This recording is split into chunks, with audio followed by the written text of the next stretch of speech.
You are beautiful people. आप खूबसूरत लोग हैं. Amen.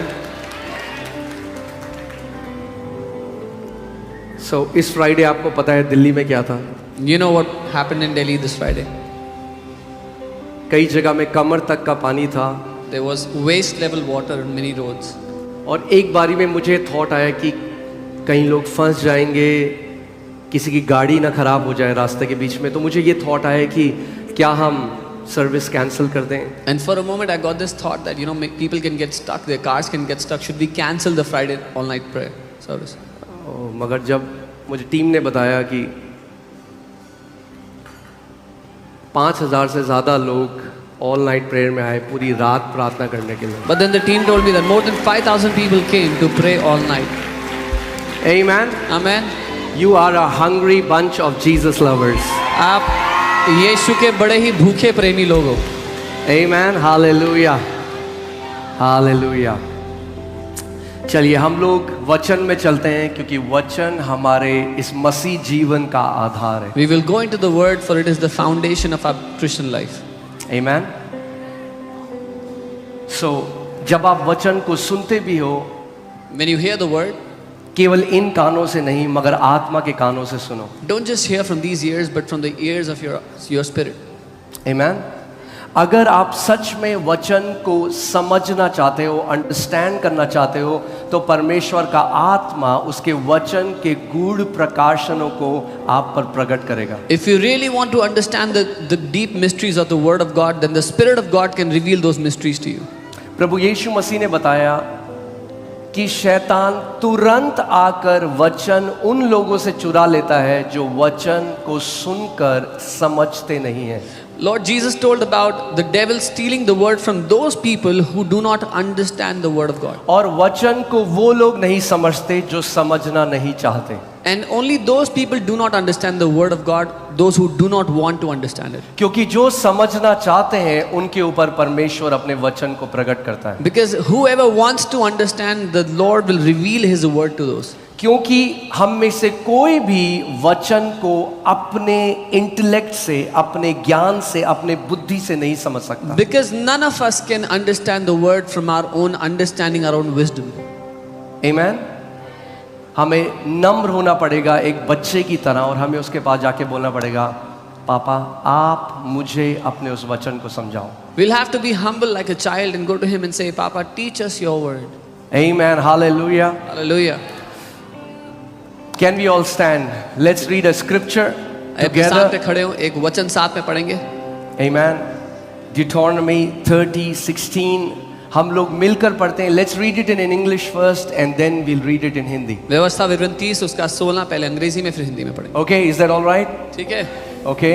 Okay, let's read it together. 1, 2, 3. साथ में पढ़ेंगे. Command you today.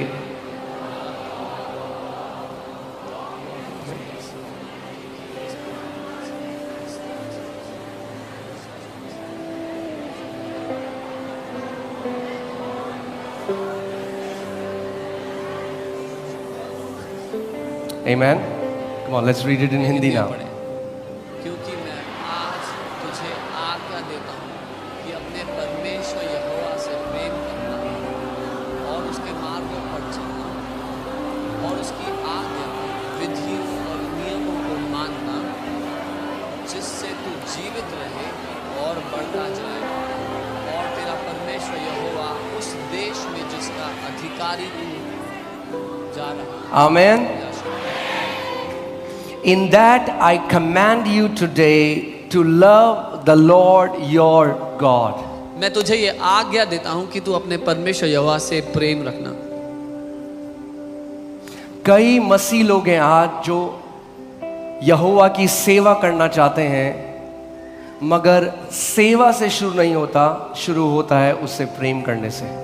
There are many believers who want to serve the Lord, but it does not start from serving Him. It starts from loving Him. जो पहले सबसे पहली चीज है वो है आप परमेश्वर से क्या करो? प्रेम करो. The very first thing is that you love the Lord your God. Then to walk in His ways. तब उसके रास्तों पर, उसके मार्गों पर चलो.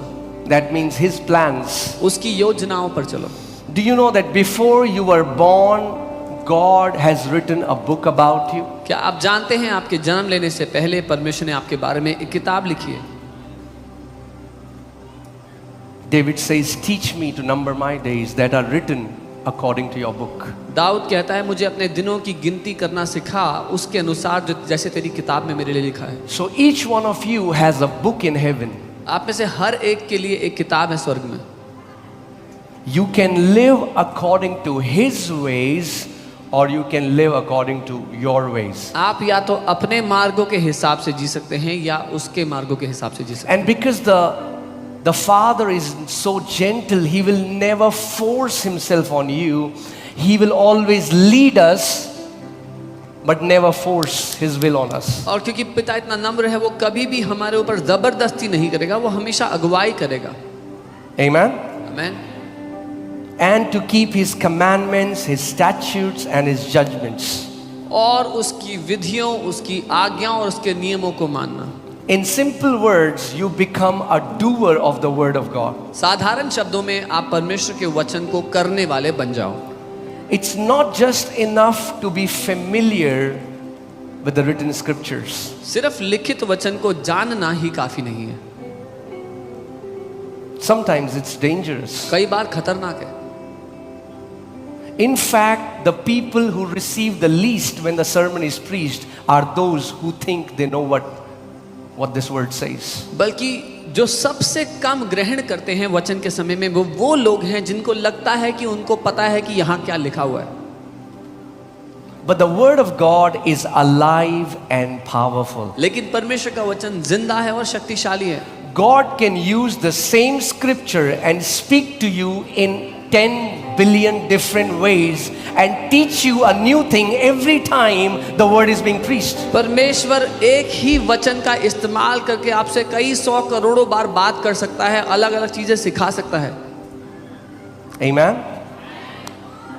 Maybe you know this word, शायद आपको ये वचन पता हो, but you do not know what the Holy Spirit wants to highlight in your life. पर आपको ये नहीं पता कि पवित्र आत्मा आपकी जिंदगी में क्या प्रभावित करना See, चाहता है। think about this. If we are in a place where I think I know everything, I'm not going to learn anything. सोच के देखिए, अगर मैं उस जगह खड़ा हूँ जहाँ मुझे लगता है मुझे सब कुछ आता है तो मैं कुछ सीखूंगा नहीं। But if we become like a little child and we say, Lord, I have yet to learn so much more. I want to know your heart more. लेकिन अगर हम एक छोटे बच्चे की तरह बन जाए और कहें कि प्रभु मैं और सीखना चाहता हूँ, मैं आपके दिल को और जानना चाहता हूँ, Then the Father will reveal himself more. तो पिता और बढ़कर अपने आप को हम पर प्रकट करेगा। Amen. Because I have a news for you. क्योंकि एक खबर है आपके लिए, There is so much more. और बहुत बढ़कर आपके लिए रखा हुआ है। And none of us have arrived. और हम में से कोई भी वहां नहीं पहुंचा है। Look at the attitude of Apostle Paul. Apostle Paul की रवैये को देखें।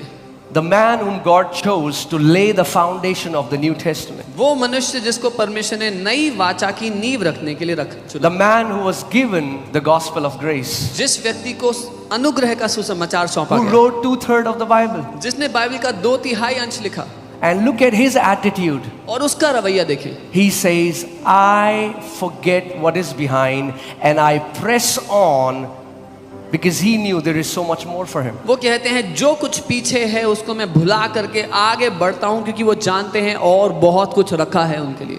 Amen. And till our last breath, और अपनी आखिरी सांस तक we will keep learning. हम सीखते रहेंगे। Amen. आमीन। Do you know our learning will not stop in heaven? आप जानते हैं स्वर्ग में भी हमारा सीखना खत्म नहीं होगा। The Bible says it will take us ages, that means eons, to even comprehend the grace and the goodness of God. Bible कहती है कई युग लग जाएंगे हमें परमेश्वर की भलाई, उसके अनुग्रह को समझने में। And one eon is like thousands upon thousands, like billions of years is one eon, and the Bible says it will take us eons to comprehend His grace. और एक युग कई हजारों सालों का हो सकता है, करोड़ों सालों तक का हो सकता है, और बाइबल के लिए कई युग लगेंगे उसकी भलाई, उसकी अनुग्रह को समझने में। Amen. That's what humility means. Humility means we are teachable. We say, Lord, there is so much that I don't know, and Lord, I want to learn it. यही नम्रता है जब हम कहते हैं पिता मुझे इतना कुछ नहीं पता और मैं सीखना चाहता हूँ। Amen. Hallelujah. So you can be seated. आप बैठ सकते हैं। But if you're hungry to learn more, पर अगर आप भूखे हैं और सीखने के लिए, today's word will be tasty. तो आज का वचन बड़ा ही टेस्टी, स्वादिष्ट होने वाला है। Amen. Hallelujah.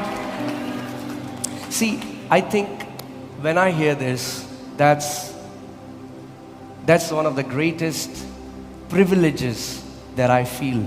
जब मैं ये सुनता हूँ तो सबसे बड़े सौभाग्यों में से एक है। When I meet so many people, when I travel, when I meet people, they say, when we heard your messages, we have fallen in love with the word of God. And I say, that's the greatest privilege. जब मैं अलग अलग जगह travel करता हूँ, लोगों से मिलता हूँ, तो वो कहते हैं जब हमने आपके संदेशों को सुना तो हमें वचन से प्यार हो गया, और मेरे हिसाब से सबसे बड़ा सौभाग्य है हमारा। Amen. Hallelujah. That's my desire, that every believer will know their Heavenly Father and how precious they are and how they themselves can receive everything from their Father. ये मेरी चाहत है कि हर कोई अपने स्वर्गीय पिता को जाने और उसे ग्रहण कर पाए। Amen. Hallelujah. So just becoming familiar with the written scripture is not enough. सिर्फ लिखित वचन को जानना ही काफी नहीं है। So we are not reading the Bible just so that we'll become familiar and we will know which scripture says what. तो हम इसलिए बाइबल नहीं पढ़ रहे ताकि हमें अंदाजा लग जाए कि कौन से वचन में क्या लिखा हुआ है, क्या कहता है। You know, there are many people of other faith who speak against the Bible and they have memorized the entire Bible. बहुत से लोग हैं दूसरे विश्वास को दूसरे तरह के धर्मों को मानते हैं, विश्वास करते हैं, लेकिन वो वचन रट करके, बाइबल रट करके उसके खिलाफ सिखाते हैं। Do you know that the devil knows the entire Bible? क्या आपको पता है शैतान को भी पूरी बाइबल रटी हुई है, But his heart is not right. और उसका दिल सही नहीं है। So we don't read the scripture just to become familiar. We read the scriptures so that we can become the doers of the word of God. तो हम सिर्फ वचन को जानने के लिए नहीं पढ़ते, उसको करने के, उसको पूरा करने के लिए पढ़ते हैं। Amen. Amen. Hallelujah. So first command that God gave to Israelites was to love the Lord your God. सबसे पहली आज्ञा जो परमेश्वर ने इजरायलियों को दी वो ये थी कि अपने परमेश्वर यहोवा से प्रेम करना। Amen. Why? Because his greatest desire from us is that we would love him. क्योंकि उसकी सबसे बड़ी चाहत है हमारे जीवन से ये कि हम उससे प्यार करें। But the Israelites weren't able to love him. लेकिन इजरायली उससे प्यार नहीं कर सके। Because in your own capacity you cannot love God. क्योंकि अपने खुद की बलबूते, अपनी खुद की शक्ति से हम उससे प्यार नहीं कर सकते।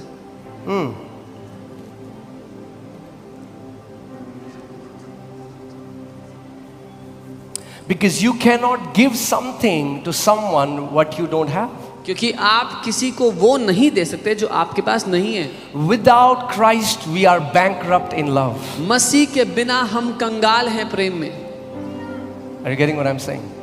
Without Christ we are bankrupt. मसीह के बिना हम कंगाल हैं।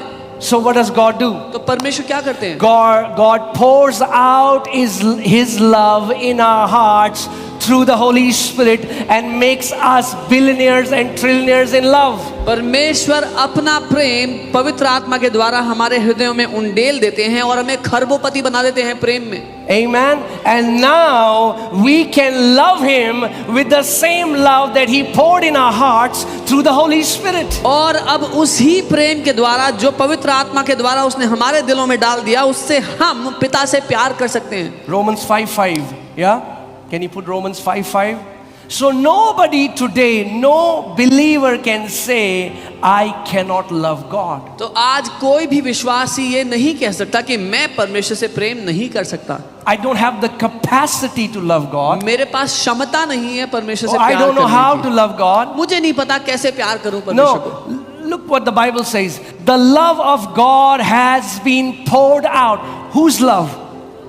The love of God has been poured out in our hearts by the Holy Spirit who was given to us. और क्योंकि यहाँ लिखा है परमेश्वर का प्रेम हमारे मनों में उंडेल दिया गया है उस पवित्र आत्मा के द्वारा जो हमें मिला है। So I want to bring you to another focus, because yes, the Holy Spirit brings the power. Yes, the signs and wonders happen. But today I want to take your attention to the fact when the Holy Spirit came, He poured the love of the Father in our hearts. हाँ, क्योंकि पवित्र आत्मा जब आता है तो सामर्थ्य प्रकट होती है, बहुत कुछ बड़े बड़े काम होते हैं, लेकिन जब पवित्र आत्मा आया तो पिता का प्रेम उसने हमारे दिलों में उंडेल दिया। Amen. And God, who is rich in mercy and love, made you rich in mercy and love because He poured His love in your hearts. और वो परमेश्वर जो दया का धनी है, प्रेम का धनी है, उसने आपको भी प्रेम और दया का धनी बना दिया। Amen. Say, I'm rich. बोलो मैं अमीर हूं। But we are a different kind of rich. We are trillionaires in love. हम प्रेम में खरबोपति हैं। Amen. The currency by which heaven moves. वो करेंसी जिसके द्वारा स्वर्ग चलता है। The currency because of which the Father sent His only begotten Son. वो करेंसी जिसकी वजह से पिता ने अपना इकलौता बेटा भेज दिया। Amen. Hallelujah. Hallelujah.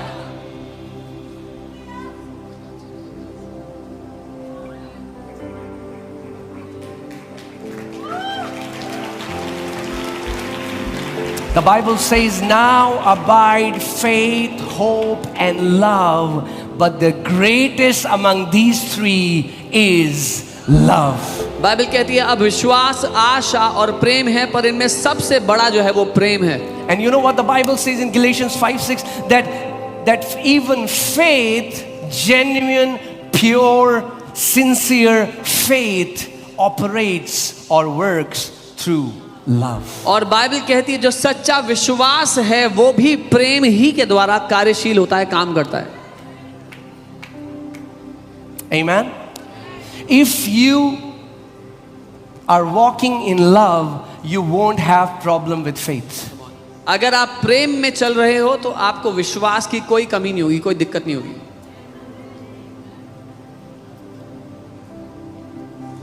Kenneth E. Hagin, an amazing man of God, he used to say, when I fall sick, I don't check my faith level, first I check my love level. Kenneth E Hagin परमेश्वर के अद्भुत जन, वो ये कहते थे जब कभी मैं बीमार होने लगता हूँ मैं पहले अपने विश्वास का स्तर नहीं देखता, मैं पहले अपने प्रेम करने का स्तर नापता हूँ। Am I walking in love? क्या मैं प्रेम में जी रहा हूँ? Am I harboring bitterness or offenses against my fellow believers? क्या अपने संगी विश्वासियों के खिलाफ अपने दिल में मैं कड़वाहट लेकर तो नहीं बैठा हुआ? Amen. So say I'm rich. बोलो मैं धनवान हूँ।